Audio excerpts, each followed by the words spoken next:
আসসালামু আলাইকুম সবাইকে। আশা করছি সবাই ভালো আছেন। আজ আমি প্রথম বর্ষের পরীক্ষার্থীদের উদ্দেশ্যে কিছু কথা বলবো। যেহেতু এটা আমাদের অনার্স জীবনের প্রথম পরীক্ষা, তাই এই পরীক্ষায় কোন বিভাগের প্রশ্নে কত পেজ লিখতে হবে, কিভাবে লিখলে ভালো মার্ক পাওয়া যাবে, এই বিষয়গুলো সম্পর্কে আলোচনা করব। পরীক্ষার আগে এই বিষয়গুলো আমাদের জানা অত্যন্ত প্রয়োজন।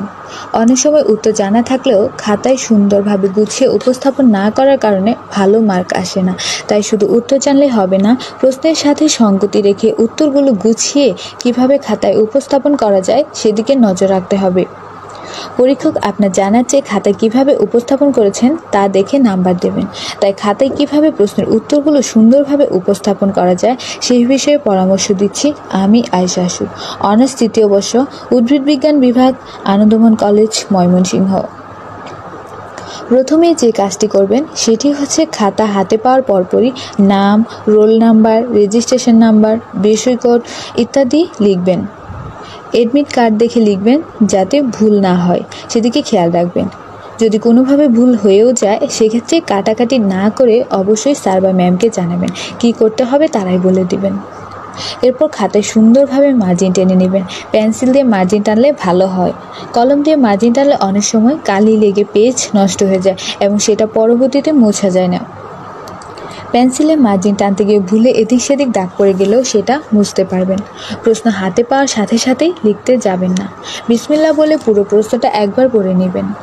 ক বিভাগ দিয়ে শুরু করবেন এবং ক বিভাগ শেষ না করে অন্য বিভাগ থেকে উত্তর করবেন না। যদিও বা করেন, জায়গা খালি রাখবেন ক বিভাগের প্রশ্নগুলো লেখার জন্য। এরপর যে প্রশ্নটা আপনার কাছে মনে হবে যে ভালো দিতে পারবেন সেটা দিয়ে শুরু করবেন। সেটা খ বা গ যে কোনো বিভাগই হতে পারে। খাতা কাটাকাটি বা ঘষা মাজা না করে পরিচ্ছন্ন রাখার চেষ্টা করবেন। ভুল হলে একটানে কেটে দিবেন। প্রতিটি প্রশ্ন লেখার পর পরবর্তী প্রশ্ন শুরু করার আগে যথেষ্ট স্পেস রাখবেন। উত্তরের শুরুতে মূল জিনিসটা আগে লিখবেন, এরপর বিস্তারিত বর্ণনায় যাবেন। চিত্র দিলে ভালো মার্ক আসে, তাই চিত্রসহ উত্তর করার চেষ্টা করবেন। প্রশ্নে যা চাইবে উত্তরে সেই বিষয় নিয়ে আলোচনা করবেন। অপ্রাসঙ্গিক বিষয় দিয়ে পেজ ভরিয়ে আসবেন না। অন্তত উত্তরের শুরুতে কখনোই অপ্রাসঙ্গিক বিষয় টেনে আনবেন না।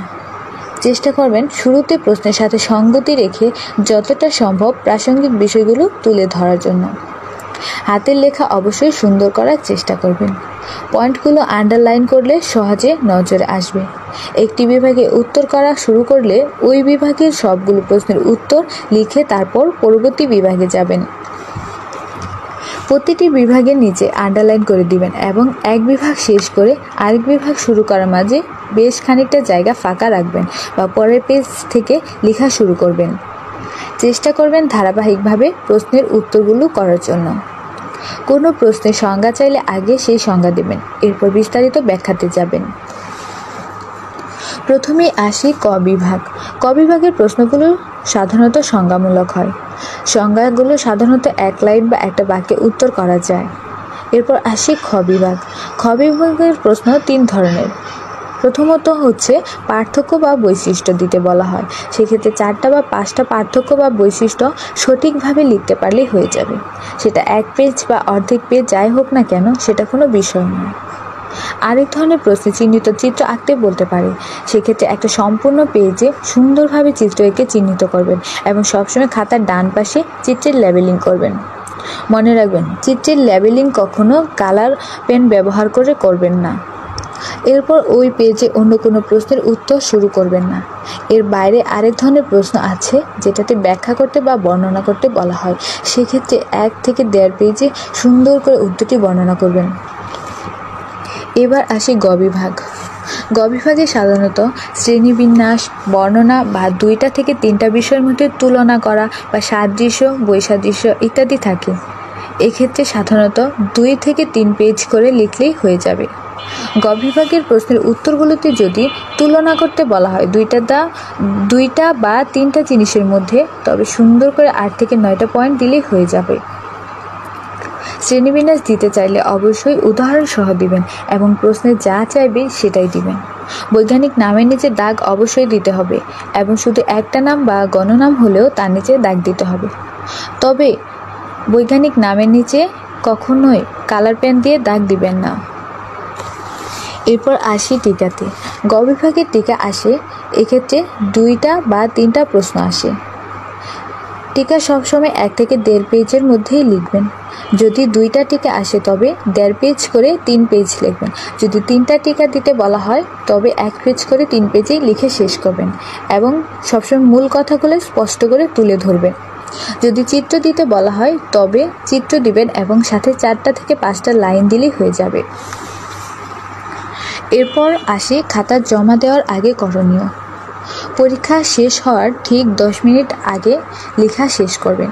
এরপর এই 10 মিনিটে পুরো খাতা শুরু থেকে শেষ পর্যন্ত ভালোভাবে রিভিশন করবেন। শুরুতেই খেয়াল করবেন রোল নাম্বার, বিষয় কোড, রেজিস্ট্রেশন নাম্বার ইত্যাদি এগুলো সুন্দরভাবে লিখেছেন কিনা, প্রত্যেকটা বিভাগের নিচে আন্ডারলাইন করেছেন কিনা বা আন্ডারলাইন করার সময় কালার পেন ব্যবহার করেছেন কিনা এগুলো খেয়াল করবেন। কোনো প্রশ্নে ভুল আছে কিনা বা কোনো প্রশ্ন বাদ পড়ে গেছে কিনা এগুলা খেয়াল করে দেখবেন। আর একটি কথা, সেটি হচ্ছে কখনোই লাল কলম বা সবুজ কলম ব্যবহার করবেন না।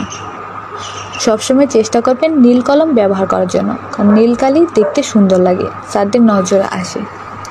আশা করি সবাই বুঝতে পেরেছেন। এরপরও যদি কারো কোনো প্রশ্ন থাকে বা কারো বুঝতে অসুবিধা হয় তাহলে অবশ্যই কমেন্ট করে জানাবেন। সে পর্যন্ত সবাই ভালো থাকবেন, সুস্থ থাকবেন। সবার জন্য অনেক অনেক শুভকামনা রইল। গ্রুপের সাথেই থাকুন। ধন্যবাদ।